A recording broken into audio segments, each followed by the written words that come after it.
तो पंख लेके उड़ा चला जाए रे, जहाँ नहीं जाना था ये वही चला हाय रे। उम्र का ये ताना बाना समझ न पाए रे, जुबां पे जो मोह माया नमक लगाए रे। के देखे। হ্যালো বন্ধুরা, গুড মর্নিং। কেমন আছো সবাই? আশা করছি সবাই খুব খুব ভালো আছো। আমার নতুন একটা ভিডিওতে তোমাদের সবাইকে অনেক অনেক স্বাগত। আর দেখো, আমি একদম রেডি হয়ে গেছি, যাব একটু ডক্টরের কাছে। তোমরা তো জানো আমার শরীর খারাপ ছিল, তবে গলা ব্যথাটা ভালো হয়েছে, ততটা ভালো হয়নি, ব্যথা আছে। তার জন্য কান নাক গলা স্পেশালিস্ট ডাক্তারের কাছে যাব। আমাদের বাড়ির থেকে অনেকটা দূর রাস্তা। তো এখন কিন্তু বাজে 7টা 5। আমি তো রেডি হয়ে গেছি, তোমরা দেখেই বুঝতে পারছো। আজকে ব্লগটা আমি এখন থেকে শুরু করছি, পুরো ব্লগটা দেখতে থাকো, আশা করছি তোমাদের অবশ্যই ভালো লাগবে। আর এখানে দেখো, বাবুরও আজকে শরীরটা ভালো না, কি জানি হঠাৎ করে ওরও না সকাল থেকে গাটা যেন কীরকম গরম গরম লাগছে।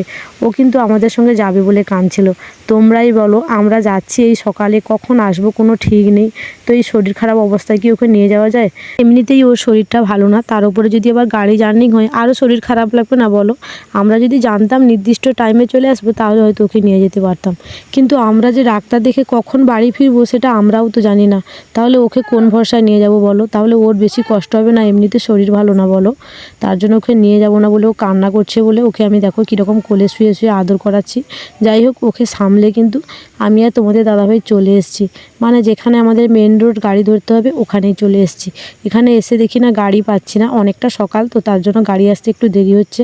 আর আমার না একটু খিদে পাচ্ছিল আর আমরা যেহেতু অনেকগুলো গাড়ি পাল্টে যাব, অনেকটা দূর যেতে হবে, তার জন্য তোমাদের দাদাভাই বললো আবার কখন গিয়ে খাবো না খাবো ঠিক নেই, তুমি খেয়ে নাও। আমি দেখো ঘুগনি মুড়ি আর ডিম সিদ্ধ খেয়ে নিলাম। তোমাদের দাদাভাইকে বললাম খেতে, ও বললো আমার একদমই খিদে নেই, তুমি খেয়ে নাও। তো আমি একাই খেলাম। খাওয়া দাওয়া করার কিছু সময় পরে কিন্তু একটা টোটো এসেছিলো, টোটোতে করে দুজনে চলে এসেছি। এই যে দেখো, মোট 2টো টোটো পাল্টে 1 ঘন্টা পরে চলে এসেছি নদীর ধারে। এখানে আবার নদী পাল্টে, ওখানে বাস পাল্টে, তারপরে আবার একটা টোটো পাল্টে যেতে হবে আমাদের ডাক্তারবাবুর কাছে। আর ডাক্তারবাবু আসে কিন্তু 11:30টার দিকে, আমরা বেরিয়েছি 7টার দিকে। ডাক্তারবাবুর কাছে আবার টাইমে পৌঁছাতে পারবো কি না তারও কোনো ঠিক নেই, কারণ গাড়িগুলো আসতে জানো তো অনেকটাই লেট করছে। এমনিতে সকাল টাইম তো, তার জন্য গাড়ি ঘোড়াগুলো একটু কমই চলছে, যত বেলা হবে তত হয়তো বেশি চলবে।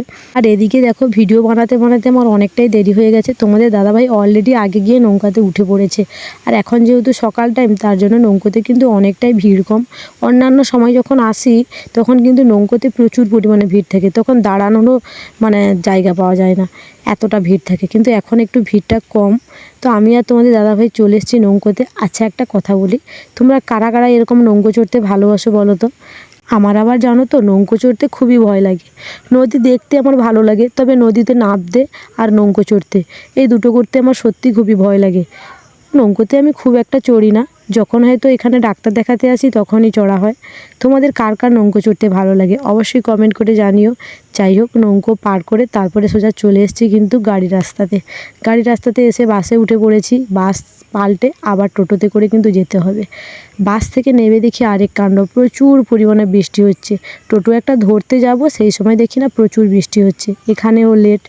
অলরেডি ডাক্তারবাবু কিন্তু চলে এসছে, ওখানে চেম্বারে ফোন করছিলাম। এখন আমি আর তোমাদের দাদাভাই শুধু ভাবছি আমরা যাওয়া অবধি ডাক্তারবাবু থাকবে কি থাকবে না। যাই হোক, এদিকে খুব খিদে লাগছে, পেট পুজো তো করতে হবে। তোমাদের দাদাভাইও সকাল থেকে খায়নি। দুজনে মিলে চলে এলাম ভালো একটা রেস্টুরেন্টে, ওখানে বিরিয়ানি খেলাম। বিরিয়ানি খাওয়া দাওয়ার পরে ততক্ষণে একটু জলটাও ছেড়ে গেছে। জল ছেড়ে যাওয়ার পরে টোটোতে করে সোজা চলে এসেছি আমাদের গন্তব্যস্থানে, ডাক্তারবাবুর কাছে। এই যে সাব নার্সিংহোমটা দেখতে পাচ্ছ না, ডাক্তারবাবুর কিন্তু এটা নিজস্ব নার্সিংহোম। এই নার্সিংহোমের পেছনে একটা ল্যাব আছে, সেই ল্যাবেই কিন্তু ডাক্তারবাবু বসে। যাই হোক, এখানে এসে দেখি আর এক সমস্যা, আমাদের তো পুরো মাথায় হাত পড়ে গেছে। সমস্যাটা কি বলো তো? আমরা আসার 5 মিনিট আগে ডাক্তারবাবু বেরিয়ে গেছে।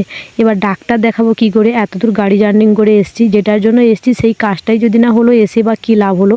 তো ম্যাডামদের জিজ্ঞাসা করলাম, ওরা বললো যে ডাক্তারবাবু 4টের সময় আবার চেম্বার করবে। দুজনে মিলে কি আর করব, কিছুই বুঝতে পারছি না, কোনো উপায়ও নেই। তো সেই 12:30 থেকে পুরো 4টে অবধি অপেক্ষা করলাম। তারপর ডাক্তারবাবু আসতে ডাক্তার দেখিয়ে তারপরে এই যে দেখো বাড়ির দিকে রওনা হলাম টোটোতে করে। বাসে উঠে সোজা চলে এসেছি খেয়াঘাটে। এর মাঝে আর ভিডিও করতে একদমই ইচ্ছে করেনি, এতটা ক্লান্ত লাগছিল। আর নদীর ধারের পরিবেশটা কত সুন্দর দেখো। এখানে মোটামুটি রৌদ্রু আছে, যেহেতু সূর্য অস্ত যাবে, নদীর ধার তো, তার জন্য পরিবেশটা দেখতে খুব সুন্দর লাগছে। আর আমরা যখন এলাম তখন ওপার থেকে নৌকো মাত্র এলো। তো আধ ঘন্টা এখানে লেট বসতে হবে, কি করব, দুজনে বসে বসে আলু কাবলি উঠেছিল, বিকালের টাইম তো তার জন্য আলু কাবলি ফুচকা অনেক কিছুই উঠেছিল। তো দুজনে বসে বসে আলু কাবলি খেলাম। খাওয়া দাওয়া করার পরে তোমাদের দাদাভাই বলল চলো এবার নৌকোর দিকে যাই আর নদীর পাড়টাও ঘুরে আসি। নৌকোর দিকে এসে দেখছি পরিবেশটা এতটা সুন্দর লাগছে দেখতে, ডুবো ডুবো সূর্য, হালকা রৌদ্রু, সত্যি প্রকৃতির যে এত সুন্দর মনোরম দৃশ্য এখানে নদীর পাড়ে না এলে না সত্যি বোঝাই যায় না। আর এখানে জায়গাটা এত সুন্দর, সারাদিন যদি তুমি বসে থাকো তোমার বোরই ফিল হবে না, তোমার মনে হবে যেন সারাদিন বসে থাকি। নদীর পাড়, হালকা হালকা সমুদ্রের আওয়াজ, তারপর হালকা বাতাস, চারিদিকটা সবুজে ঘেরা, গাছের তলার নিচে বসার জায়গা করা আছে, ওখানে বসলেই যেন কি শান্তি। নৌকো আসা অবধি আমি আর তোমাদের দাদাভাই ওখানে কিছু সময় ছিলাম, তারপরে নৌকো আসতে এপারে চলে এসেছি। এপারে এসে দেখছি নদীর ওই পারে না একটা দ্বীপ আছে, ওই দ্বীপ থেকে ফিশারি থেকে নৌকো করে মাছ নিয়ে এসছে এখানে বাজারে বিক্রি হবে। তো এখানে মাছ বাজারে আমরা মাছ দেখছিলাম, বাড়িতে কিছু মাছ নিয়ে যাওয়ার জন্য আর বাবুর জন্য খাওয়ারের জিনিস নেব। তো ওখান থেকে খাওয়ারের জিনিস আর মাছ দুটো নিয়ে সোজা চলে এসেছিলাম বাড়ি। তারপরে আর ভিডিও করা হয়নি, অনেকটাই ক্লান্ত লাগছিল। বাড়িতে আসতে 7:30টার মতো বেজে গেছে। আজকের ভিডিওটা এখানেই শেষ করছি, দেখা হচ্ছে নেক্সট অন্য একটা ভিডিওতে। চলো আজকের মতো সবাইকে টাটা, সবাই ভালো থাকো আর সুস্থ থাকো।